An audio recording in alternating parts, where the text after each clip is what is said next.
Ngayong gabi, negosyong kakanin, nalugi, makabangon pa kaya?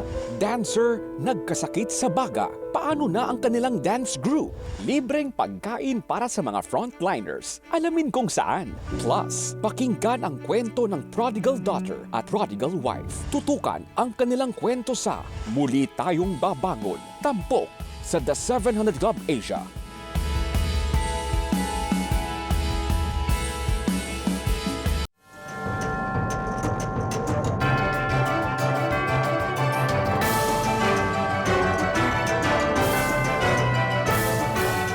Welcome to the 700 Club Asia. Habang patuloy tayo nakikipaglaban sa pandemic, patuloy din sa paggawa ng iba't ibang diskarte ang ating mga kababayan para kumita. Marami na ang nagbebenta ng pagkain online.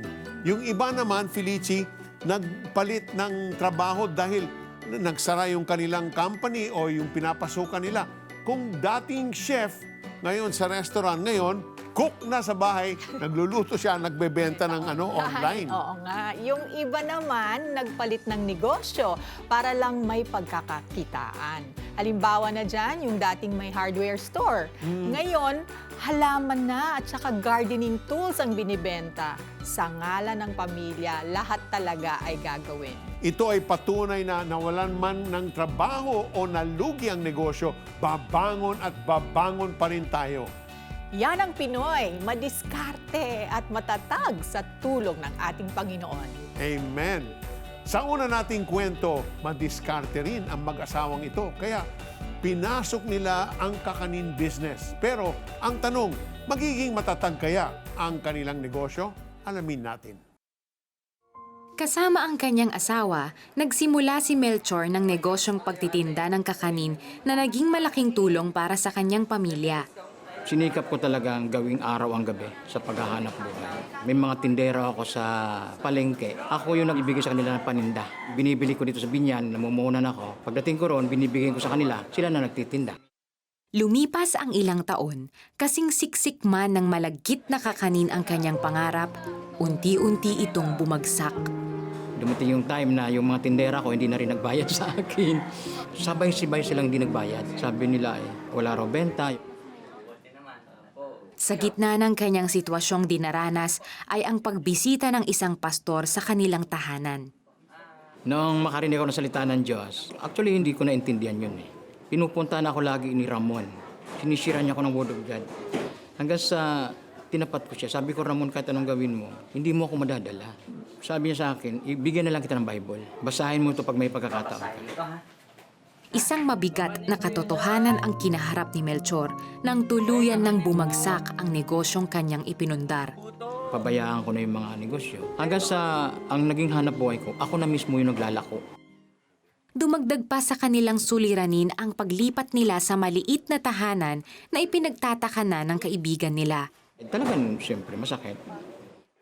Habang naninirahan sa bagong tirahan, isang bagong kaibigan ang kanyang nakilala na nag-imbita upang dumalo sa isang Bible study. Naghalit ako.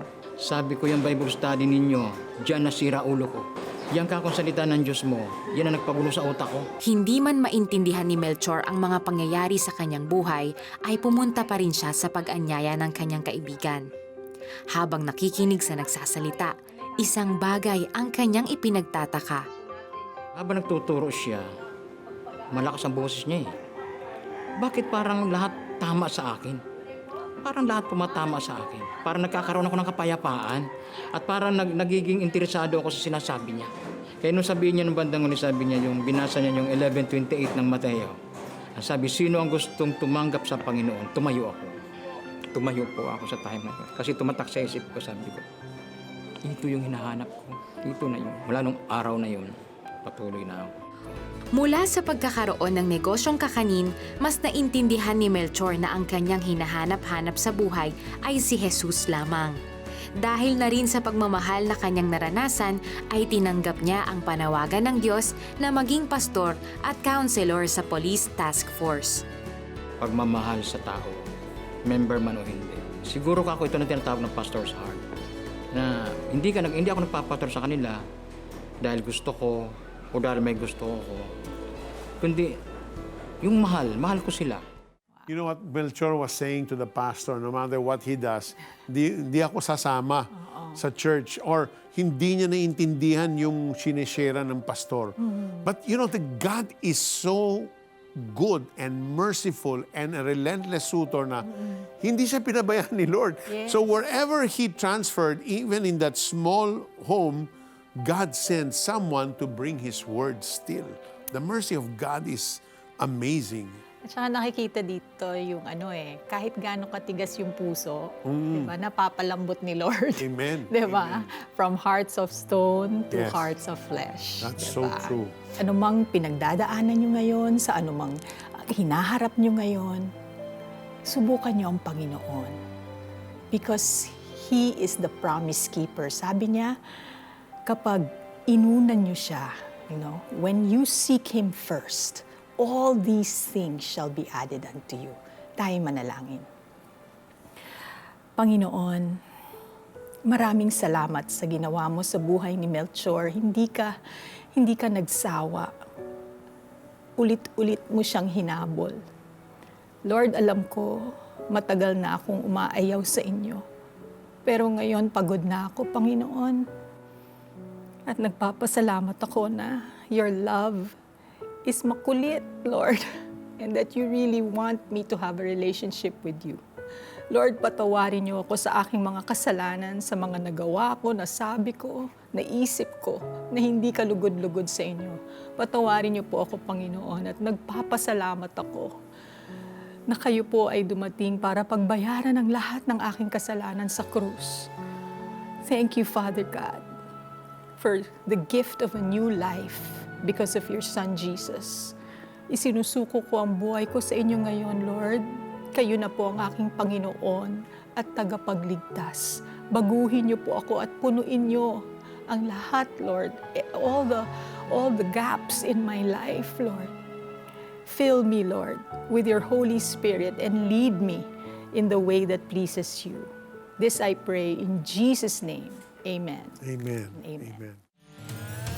Kung sumabay ka sa panalangin para tanggapin si Jesus bilang Panginoon at tagapagligtas at kung nais mong maipanalangin ka namin, please text YES space your name space location at ipadala yan sa 0919-0607-567. Habang naka-staycation tayo sa bahay, uso ang pagsasayaw, Felici, para mapawi ang boredom ng iba. Totoo yan, nakaka-happy hormones. Oo. Tama. Lalong-lalo na sa mga kabataan. Kaya usong-uso ang mga dance challenge na ina-upload sa social media. Maganda yan dahil bukod sa nakaka-entertain, exercise rin ang pagsasayaw. Kasi you really work out a sweat. Yes. Pero, Peter, ang grupong ito may mas malalim pang dahilan kung bakit sila sumasayaw. Ano? Alamin natin sa grupong Octifer. Ang pagsasayaw ay isang uri ng pagsamba at pagpupuri sa Diyos na nakasaad sa Biblia. Iyan ang ginagawa ng dance group na Octifer. Yung Octifer kasi nanggaling siya from a Latin word which means be productive. Ang tatlong points na kinukuha namin doon, be productive, be efficient, and be fruitful. Actually, we're just planning for an intermission number na mag-join kami doon. Bago yun sa amin Though, nasayaw na kami for the longest time together. Pero yung moment na sumayaw kami for the Lord, to offer our talent to the Lord. First time yun sa amin. Yung nakita ko kasing vision pwedeng mangyari dito sa dance group kasi hindi lang yung mga church goers yung makakita na possible palang gamitin yung dance as worship. Yung mga tao din sa labas, yung mga kabataan sa labas. Bukod sa nagagamit ang talento ng mga miyembro sa pagluwalhati at papuri sa Panginoon, na ihahatid din nila ang magandang balita ng Diyos sa pamamagitan ng sayaw. That's why we have to reach out to them. Give them a purpose. Give them the direction they need. Give them na, ito yung dahilan kung bakit naroon kang talent. Ito yung pwede mong paggamitan ng potential mo na instead na naliligaw ka, hindi mo alam yung gagawin mo.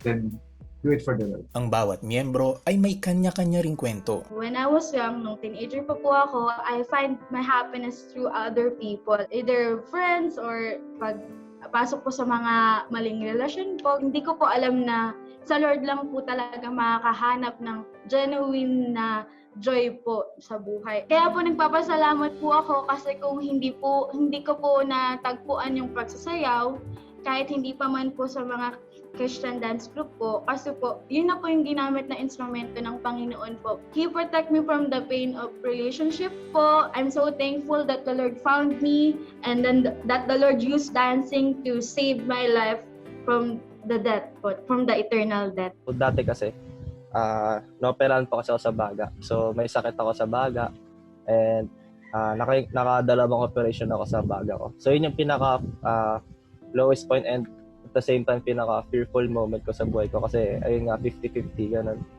So, mahirap harapin kasi ayun, kasi piniface mo yung sakit mo, di mo alam kung pag na-operahan ka ba, gagaling ka ba or di ba, baka di ka uabot. Namotivate ako ng mga friends ko, ng parents ko na kaya ko na wag ako susuko.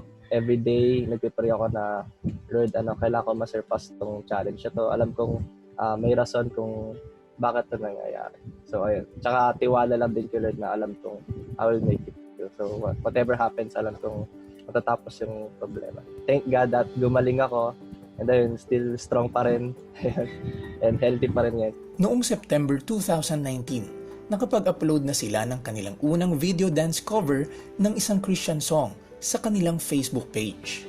Ang naging impact niya sa tao is that na they are amazed, no? Na they usually hear those kind of songs. Anong bago in terms of the choreography na meron na? So yung mga gandang comments more on, oy, congrats, you produce a quality output. Oy, congrats, grabe kumilos si Lord sa grupo nyo. Then nagulat na lang kami na umabot na siya kung saan-saan, mga malalayong lugar. May mga nagko-comments, na netizens, mga nagme-message sa page. Sa gitna ng COVID-19 pandemic, gumawa pa rin ng paraan ang grupo upang makita ang isa't isa gamit ang teknolohiya at makabuo pa rin ng dance cover. Kwentuhan, gano'n. Sige, mag-video kayo ng kayo.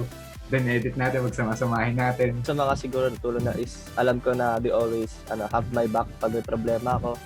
Kasi paminsan pag nag-open up ako sa one of my friends sa Octaface, nagsasabi sila sa akin na kaya mo yan. We pray as a team together na guidance din para alam namin yung gagawin namin. So, malaking impact yung prayer talaga. Sa bawat dance cover, iisa lang ang hangad ng grupo. Focus on Jesus lang talaga. Na everything, kailangan mo talagang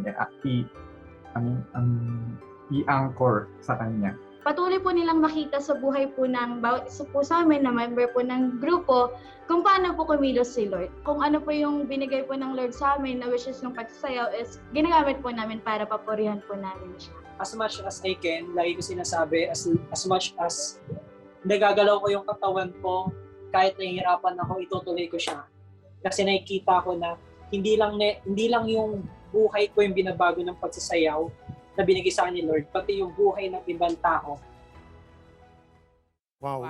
Just God's resource is so unlimited that He has a plan, He has a purpose, He has a talent to bless each one. And in that blessing, in His plan for your life, you can really grow and grow others to Christ. Amen. Kung doon ka mag-stick doon sa plano niya, no? Yes, it's so wonderful that He will use something that you love, Oo. to be able to bless other people also. Kasi I'm sure yung together, di ba, sabi na this whole team of dancers in Yeah. Octifer is together everyone achieves more. Amen. Di ba? So God is using them to reach out to others. Grabe, it's really very encouraging. Amazing. Susunod, mga estudyante, nagbayanihan para sa mga frontliners. Alamin kung paano at kilalanin ang prodigal wife. Ang kanilang kwento sa aming pagbabalik. Sa biglang pagpanaw ng breadwinner na ama ni Lorraine, kinailangan niyang itaguyod ang kanyang nanay at anak mag-isa. So frustrate na din kasi ako kasi parang ang tagal-tagal na wala akong trabaho. Sa gitna ng problema, napanood ni Lorraine ang tanikala telemovie ng CBN Asia. Yung pamilya na yon na parang ang dami nilang dinaanan pero hindi sila nawalan ng pag-asa.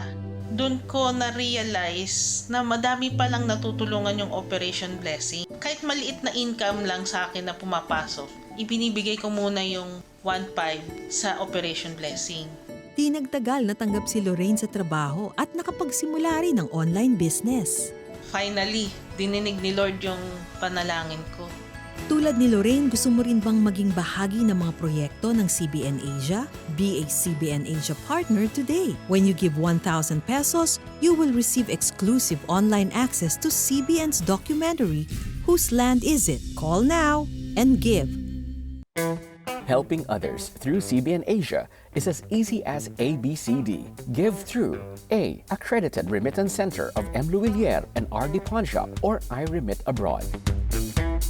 B. Bank. BDO.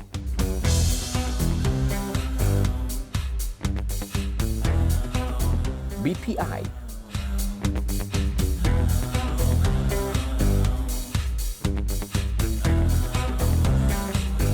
Metro Bank. Or Union Bank. C. Click Kiosk of 7-Eleven. D. Digital payment using your credit card. GCash or PayPal. For more details, visit cbnasia.org/give. Partner with CBN Asia now. Social distancing lang po tayo. O, pakisuot po ang face mask niyo po. Ano? Walang pangalan ko sa ayuda? Kanina pa ako nakapila. Tagal-tagal, bisarating mo lang, sinisingit ka. Hanap mo ba anak ay kapayapaan sa gitna ng magulong mundo? Panoorin ang Boundless Peace, a live TV special, May 10 to 21, midnights on GMA. Puso sa pagtulong, yan ang kinagisnan at pinapahalagahan ng pamilya ni Janelle. Simula po nung pinanganak ako, we are not accepting any salaries from my parents' work. We solely rely on donations. However, because we were able to live through the help of other people, this is also why kami din, meron din kaming heart para tumulong sa ibang tao. Bunsod ng kanyang naranasan ay yon ang naging layon ni Janelle na tumulong sa kapwa. Kung kaya't nabuo ang Frontliners Kitchen na kinabibilangan ng mga estudyante at volunteers na naglalayong magbigay tulong sa mga frontliners na nagsasakripisyo laban sa banta ng COVID-19. Nagsimula po ang Frontliners Kitchen. March 15, nag-chat si Paolo sa group chat namin. I chatted him, Paolo, kailangan ba ng food na kain bang frontliners natin? And then he replied immediately na kailangan and dinner daw 200 packs. So after nun, March 16, nag-post na kami ng poster na we're asking for donation. Nung nagkaroon na kami ng papers, approved na kami by March 18, doon kami unang nagluto for the first night. As much as possible, yung meals nila healthy. Iwas kami sa pag-order sa fast food. So that's why we home cook meals, or kung may time na nagpapahinga kami for home cook, so nag-order kami from restaurants na malinis and kaya ding iluto yung mga gusto naming niluluto na veggies. Iba't ibang lugar ang naabot ng tulong ng Frontliners Kitchen. Just tell them, oh, you can go help kasi we don't stop anyone who wants to help. But mostly, our students very willing to help. From PGH, now we are able to help lung center, barangay volunteers dito sa amin sa Barangay E. Rodriguez in Cubao. Nagsusupport din kami sa Toledo General Hospital in Cebu. Ayon kay Alisa at Paulo, sila'y nagagalak na maging bahagi ng Frontliners Kitchen. I joined Frontliners Kitchen po because during this pandemic, I realized that I am privileged and I don't have to worry about anything during quarantine. What really motivated me to keep doing this is knowing that this is an opportunity for me to do something, to give back, because I know that I am blessed. At tumutulong po kami sa Frontliners Kitchen. Kasi personally, I believe that it's a duty as students, student leaders, as Filipinos to help our countrymen in any way that we can. Bagamat hindi nila nakikita ng personal ang tumatanggap ng tulong, ay nakikita ang ginhawa ng bawat frontliner na nagpapadala ng pictures sa kanilang social media page. Thank you daw kasi highlight daw ng araw nila yung donations namin. Grabe, sobrang nakakagaan ng loob yun. Each time na may nagpapasalamat sa amin, sobrang natutuwa talaga. Like, grabe, nakakataba ng puso. Susunod, kilalanin ang prodigal wife. Be part of reaching out to our kababayan in need of inspiration, encouragement, love, and hope in these trying times. Become a CBN Asia partner for your donation of 500 pesos and receive exclusive online access to Immovable Faith, an audio teaching by Peter Kairouz. Expect God to intervene in your situation. You will also receive the Hope for Redemption e-booklet. Call 8737-0700 or go to cbnasia.org/give to become a CBN Asia partner today. Kumusta ka? Kaya mo pa ba? Huwag kang bibitaw. Because we are here and we care for you. So take that first step. Call us, text us, or chat with us. Nandito kami 24/7 upang makinig, magpayo at manalangin para sa iyo.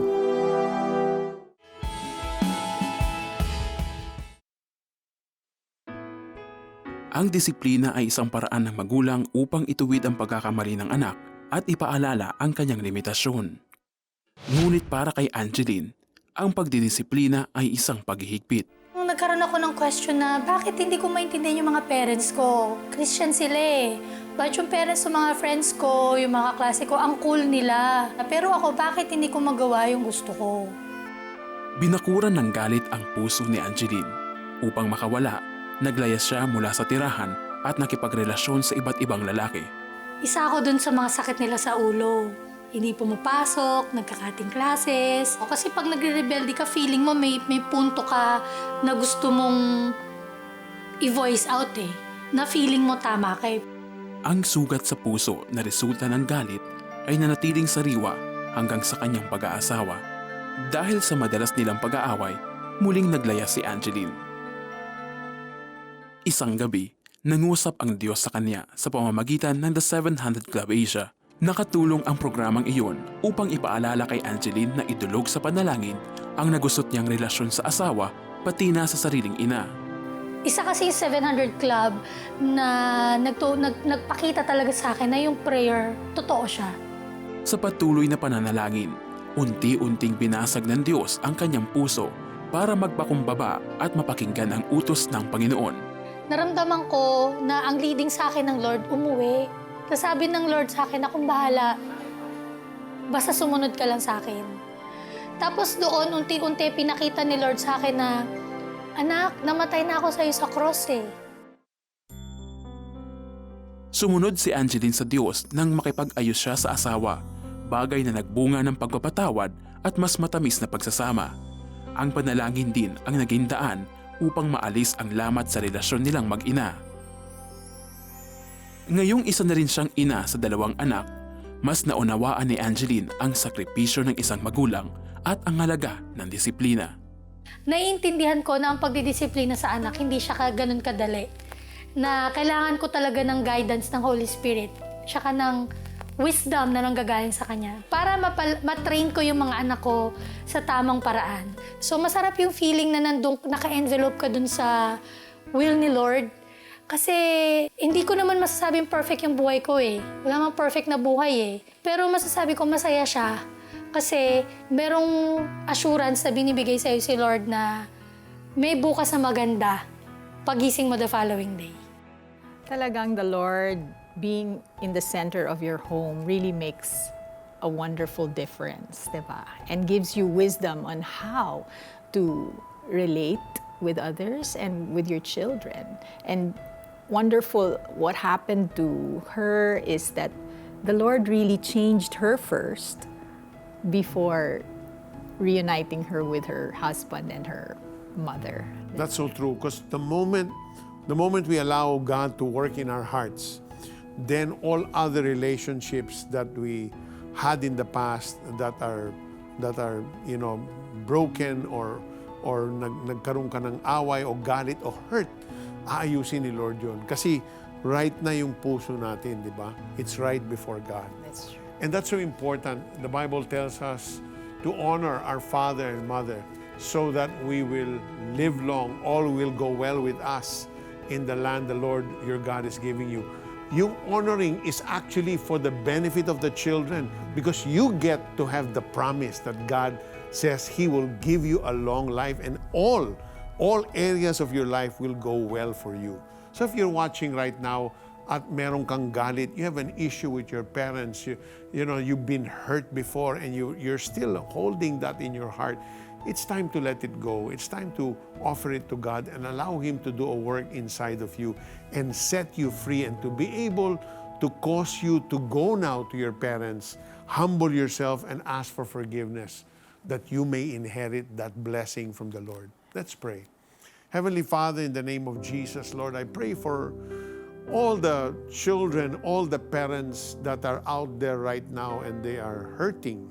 They have left their homes. They have held this grudge against their mother, against their father, Lord. And it's been years, but it's still there, painful, fresh, a wound in their hearts. And Lord, that has caused their hearts to become hardened. So even now, Father, in the name of Jesus, as we pray for them, Lord, would you release your miracle-working touch and touch every hardened heart. You said you will take our hearts of stone and give us a heart of flesh. So heal, bring healing, bring that balm, Lord God, to that hurt, that pain, that memory of the past, and begin setting your people free and causing themselves to humble themselves so they can act justly, Lord God, and love mercy, and then approach their parents, Lord God, and ask for forgiveness. Lord, in the name of Jesus, strengthen each one. Pour your strength, pour your grace, so that each one can receive their freedom now and be healed permanently from their past. In the name of Jesus. In the name of Jesus. Amen and amen. Felici, there are many now watching who have left their parents, have just left home, and have made the decision, I'm never going to come back home. But no, now that the Lord is speaking to you, now that the Lord is touching you, humble yourself, kapatid, and go back home and ask for forgiveness and see what God will do in your life. In Jesus' name, receive that. There's also someone right now who is struggling with stomach cancer. The Lord is healing you from that. Receive your healing in Jesus' name. Someone also is sick with COVID, and the Lord is saying to you, do not fear. I am the God who heals you. I will heal you totally and you will be free from COVID. Receive that now in Jesus' name. Thank you, Lord. Amen. Sa buhay, pwede tayong mapagod, pero di susuko. Ilang beses man tayong mabigo, muli tayong babangon sa tulong ng ating Panginoon. Kaya anumang pagsubok ang ating kinakaharap ngayon, muli natin balikan at panghawakan ang pangako ng Diyos. In Isaiah 41:10, He says, don't be afraid, for I am with you. Don't be discouraged, for I am your God. I will strengthen you and help you. I will hold you up with my victorious right hand. Ikaw, anong kwentong pagbangon mo? Share that on our social media account to encourage others. Just use the hashtag TSCA, muli tayong babangon. Meron po akong polycystic syndrome disease. Hindi po ako magkaanak. Mga kamag-anak namin, pag-reunion, o ano ba naman yan? Ilang taon na kayo, wala pa rin kayong anak. Sino ba may problema?